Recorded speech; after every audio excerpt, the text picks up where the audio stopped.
নমস্কার, tasty tradition with মনীষাতে সবাইকে স্বাগত। আমরা যারা ভেজিটেরিয়ান তাদের ক্ষেত্রে প্রোটিনের মেন সোর্স যেমন সয়াবিন, তাছাড়াও আমরা সবাই সেকেন্ডারি প্রোটিন হিসাবে সয়াবিনকে এক বাক্যে গ্রহণ করি। তো চলুন শুরু করি আজকে প্রোটিনে ভরা সয়াবিন কারি। প্রথমে সয়াবিন গরম জলে ভিজিয়ে রেখে এর থেকে জল ঝরিয়ে নেব।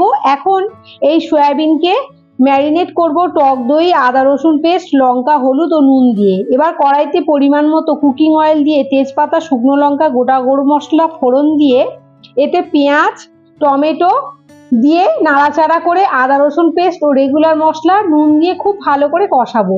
এখন কষানো হয়ে এলে এতে সয়াবিন দিয়ে আবারও কষিয়ে গরম জল দিয়ে ঢাকনা দিয়ে সিদ্ধ হতে দেবো। এখন সয়াবিনটা সিদ্ধ হয়ে মাখা মাখা হয়ে আসলে কাসুরি মেথি, জাগরি, ঘি ও গরম মশলার গুঁড়ো ও ধনেপাতা ছড়িয়ে নিলেই রেডি হয়ে যাবে প্রোটিনে ভরা সয়া কারি।